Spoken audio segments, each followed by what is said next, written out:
Welcome. This presentation for BNTP for 542 on Thessalonians. We are speaking here specifically about the anti-God figure found in Thessalonians 2. I'm going to present this presentation so that you may listen to this as well as receive some of the instruction in class.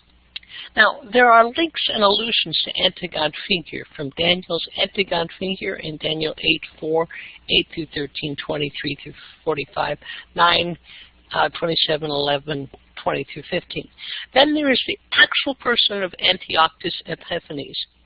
In the Jewish history, you received both the description of the period of the war between the Ptolemies and the Antiochus family that had 6 Syrian wars, and how Antiochus Epiphanes comes at the end of the Antiochus family and is a bit odd. We then covered how his actions caused the Maccabees to occur.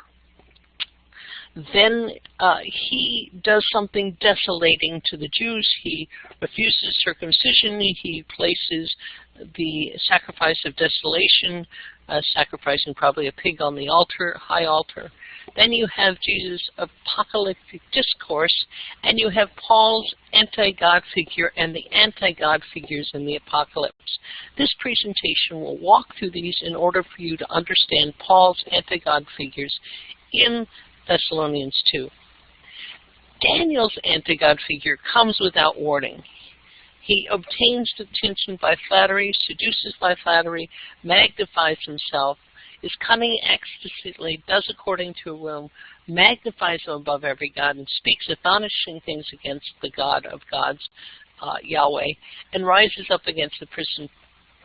His heart is set against the Holy Covenant. He takes away the continual burnt offering, i.e., takes away the temple sacrifice.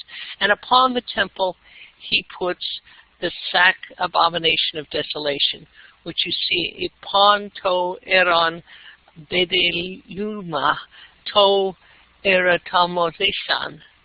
And those who acknowledge him he will magnify. He shall come to his end with none to help, and by no hand he shall be broken. So if you look at Maccabees, when I reviewed both the lead up to Maccabees 1 and Antiochus Epiphanes, we see that he is the beginning of the 6th German-Syrian War. And in Maccabees 1:16 it describes it. After he comes in conquest in Egypt, and by the way, Rome shuts him down from continuing his initial foray into Egypt. He enters the temple and plunders it for gold. He comes back 2 years later and asks for more tribute. It was clear in the writings about Antiochus IV Ephiphanes that he actually was like Nero. He spent through his money in wild parties or giving it to random people, and that was thought as extremely odd. He makes Jerusalem a garrison when he comes back.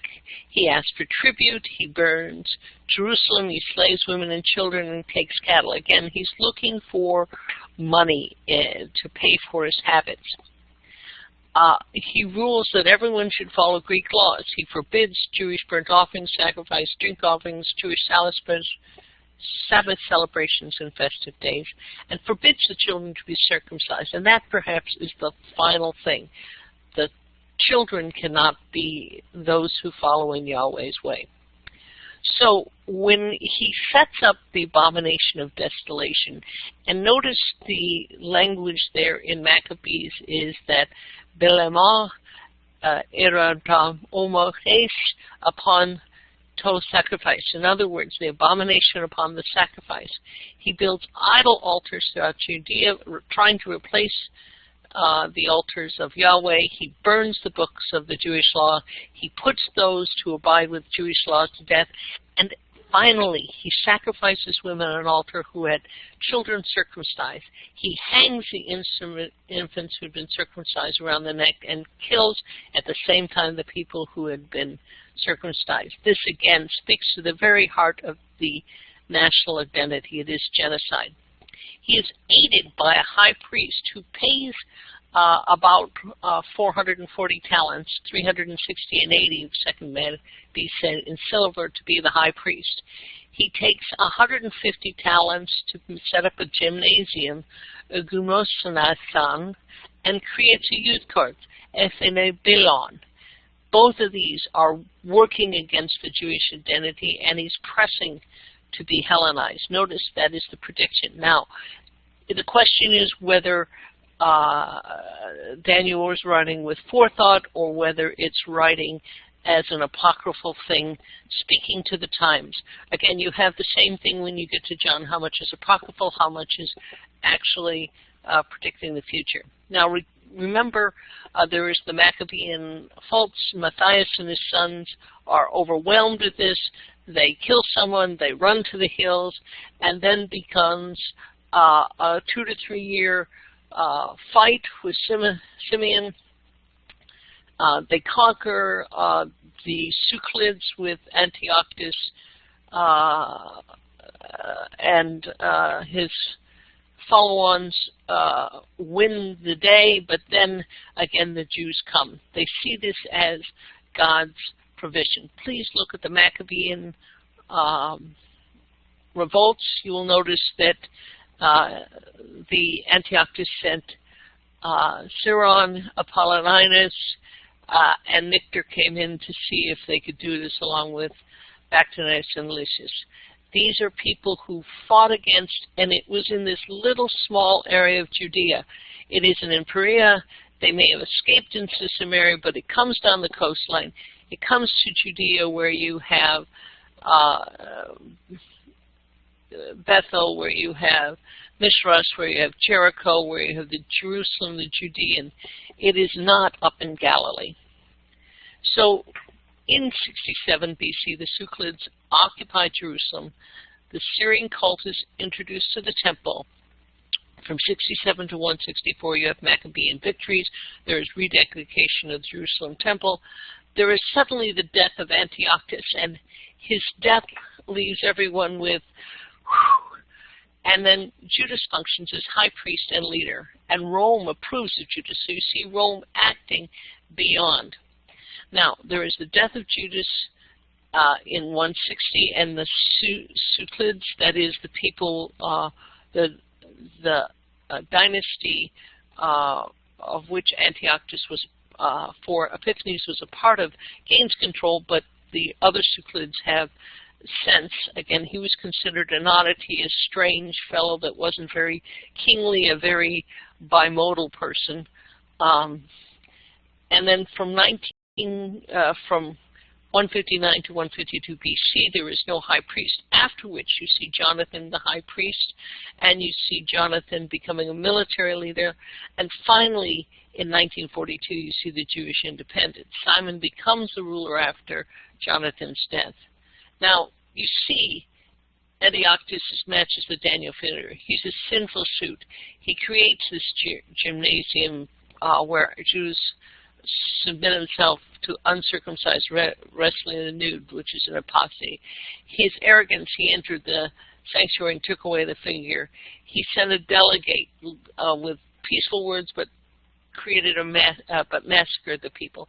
He shed innocent blood. He ate forbidden foods and sacrificed pigs. He set up the altar of abomination. The books of the law were torn. People were horribly slaughtered, as the description of the women. It's just terrible. And a heathen offering was sent up on the burnt offering. An infernal ditch was made over Jerusalem's desecration, and there was no Sabbath. So, in Jesus' time, he says that this is the beginning of the Messianic woes. Many will come in my name. I am he. I am the Messiah, and will deceive you.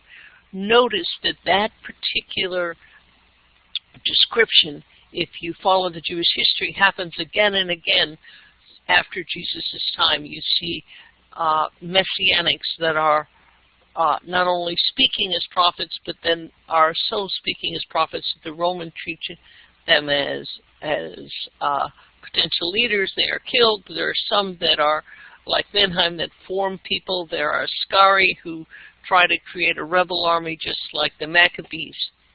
He says, whenever you see the abomination of desolation standing in the high place, run. So this is a precursor to the tribulation and the parousia. Now, when we get to 1 Thessalonians, Paul adds to it that apostasy must come first. The man of lawlessness, or the son of destruction, must be there. It's not Titus, because Titus and Vespasian were respectful of the temple. It is not their destruction of the temple.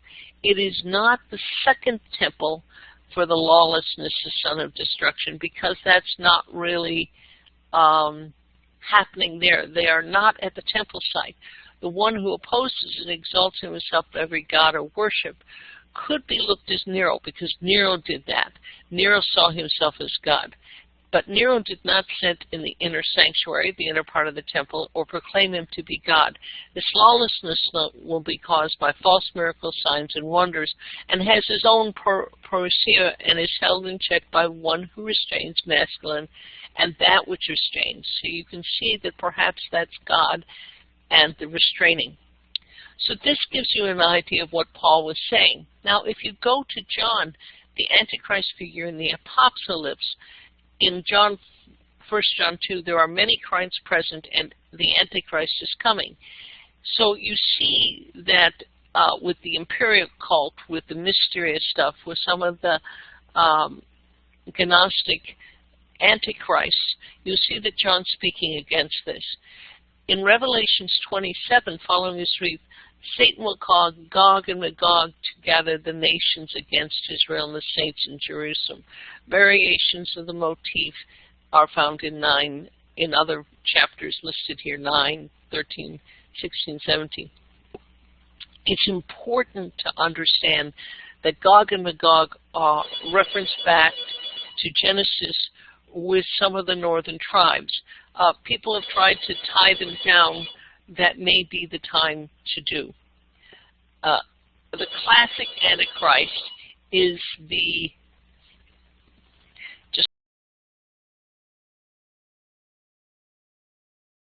Antichrist is that of two beasts, which builds on Daniel's tradition of four beasts. This Antichrist feature in Daniel is still something that doesn't really come up in Paul's writings in Thessalonians, but it does come out of Daniel, and you see the thread coming through. The beast is always considered Satan, or the snake, and people worship both the dragon, Satan, and the beast. The beast is not clear. It is something. Sometimes the beast can be a particular person or a particular tribe. In 17, the beast is the consort of the scarlet woman, Rona, the divine personification of Rome. So there seems to be some link between the people, the person, whatever, probably a person leading a nation, the divine personification. Now, one other thing that may be interesting in this presentation is this Antichrist in the Apocalypse is mysterious, figurative, a composite of various Jewish tradition. And its belief has followed its way into Islam with Dawzar as the liars, the false Masonic Messiah that would be slain by Jesus, or in the Didache, where the deceiver comes as the Son of God, performing miracles, committing sins, persecution, and conflict. This tries to explain the great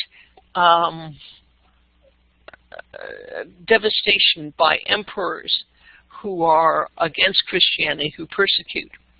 Another thing is this is not unique to simply the New Testament. You will find that in the Old Testament, Jesus is, that Satan is working through various leaders as if he's standing behind the power. Well, the next presentation we'll do is a bit on Jewish history, where we go into the actual words that the Maccabees say about the Romans, to see this mixed message on the Romans. Please join me for that as part of your background for 1 Thessalonians. Thank you for listening.